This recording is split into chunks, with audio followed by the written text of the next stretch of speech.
Ligeia by Edgar Allan Poe. Chapter 1. A Beautiful Wife. I cannot remember how, when, or where I met Ligeia. It was a long time ago, and my memory is not good. But I think I met her first in a large old city near the Rhine in Germany.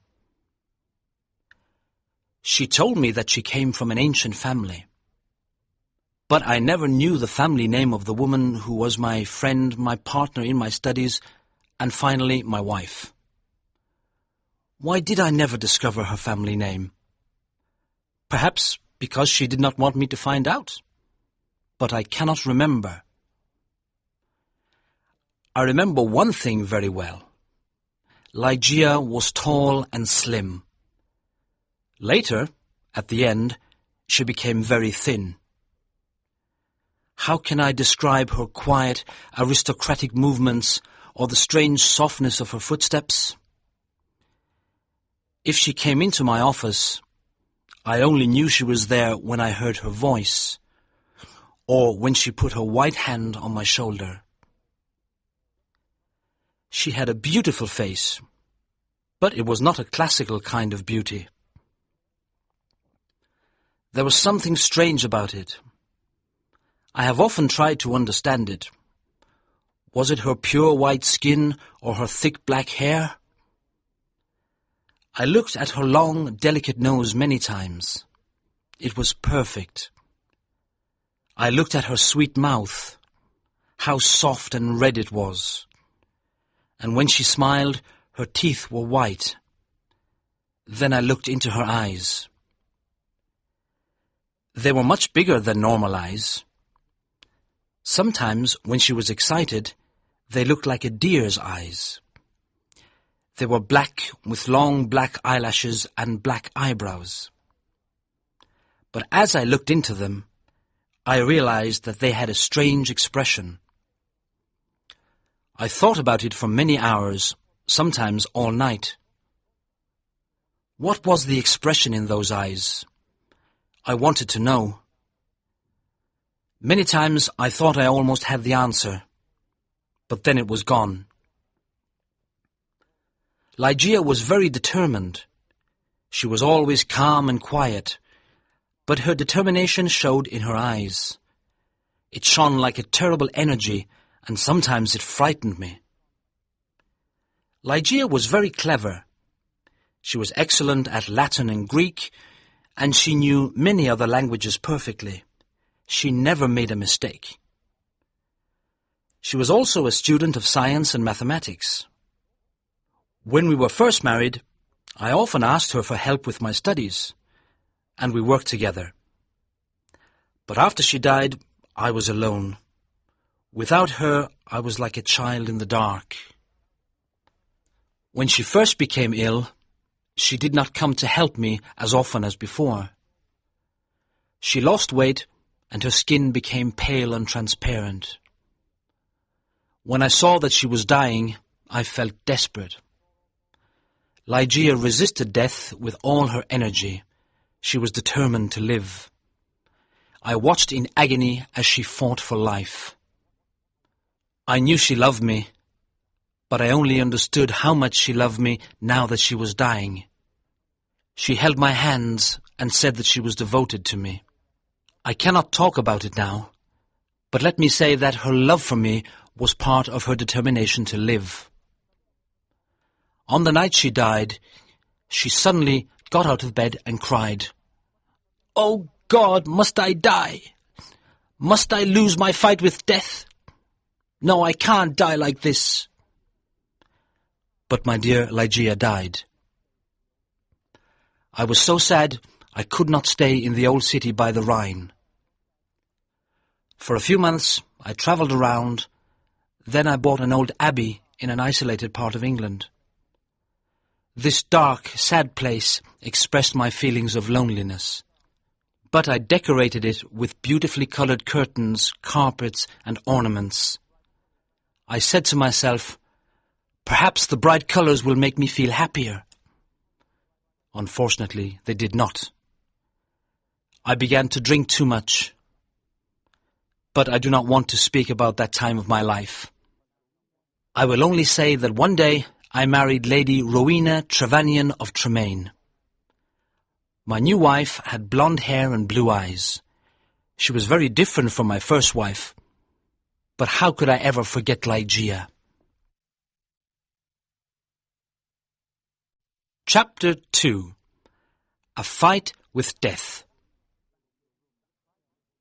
I took Lady Rowena back to a room high up in the tower of the Abbey, where we lived for the first month of our marriage. The room was very large, with an enormous window made of glass from Venice. The ceiling was high, like a church, and in the centre there was a big gold chandelier. There were sofas from the east and an Indian bed. On the walls were long tapestries, like carpets, with designs made of gold. The tapestries moved every time the wind blew. My wife was afraid of me because I was often sad and depressed. She did not love me much and stayed away from me, but I preferred this.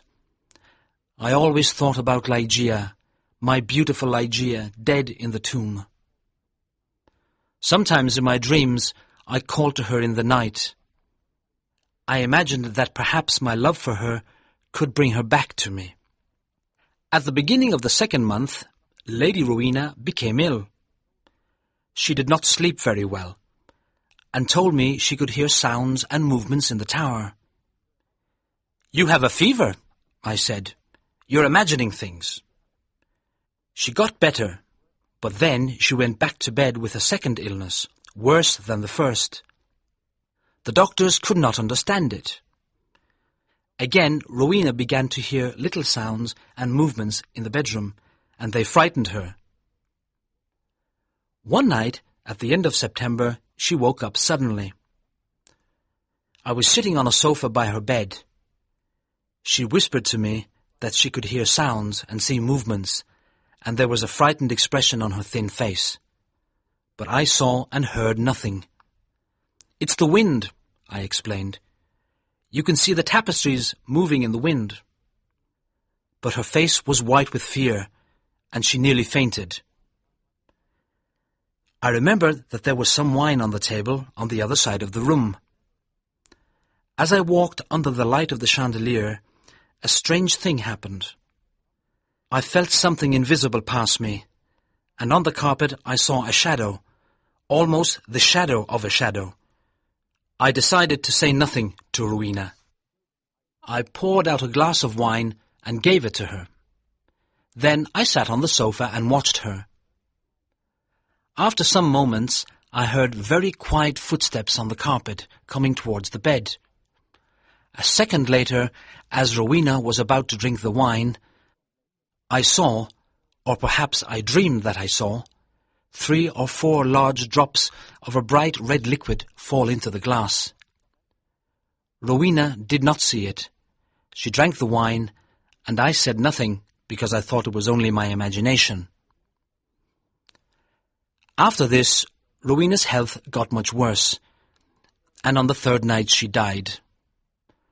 Her servants prepared her for the tomb, then covered her with a sheet.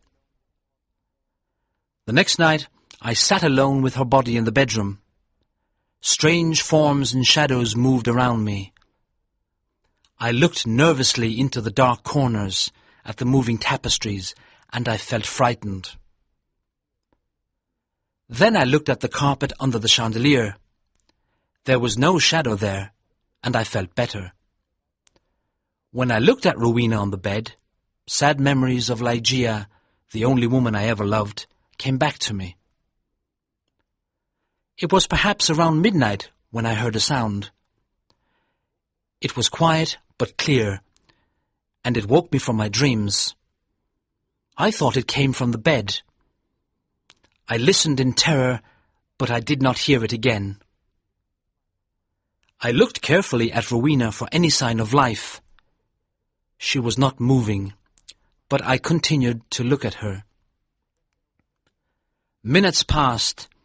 Then I noticed a little colour in Rowena's face. My heart stopped in horror. I could not move. When I understood that Rowena was not dead, I tried to revive her. But soon the colour disappeared from her cheeks. Her face looked like marble again, and her lips were thin with the horrible expression of death. When her body was cold and rigid, I fell onto the sofa and dreamed about Ligeia. An hour later, I heard the same sound as before. I listened. Yes, there it was again, a sigh from the bed. I ran over and saw clearly that her lips were trembling. Then they opened, showing her bright teeth. I thought I was going mad. There was a pink colour on her cheeks and neck. Her body was getting warm again, and her heart was beating a little. Lady Rowena was alive. I did everything I could to revive her. Then, suddenly, her colour disappeared. Her heart stopped, and her body became cold and rigid. I sat down and began to think about Ligeia again. Then again, for the third time, there was a sound from the bed. But why must I describe the horrors of that night? Again, I tried to revive Rowena, and then a fourth time. Each time, she seemed to fight with an invisible force. And each time, her body changed. I cannot say how, but she looked different.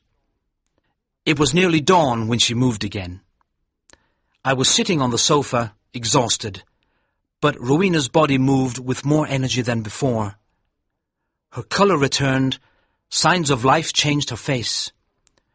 Her eyes were closed, but she looked alive. Then she suddenly got out of bed and walked slowly to the centre of the room, like she was walking in her sleep. I did not tremble. I did not move. I was as cold and still as stone, paralysed by what I saw. As I looked at her, my head filled with wild thoughts. Was Rowena really alive?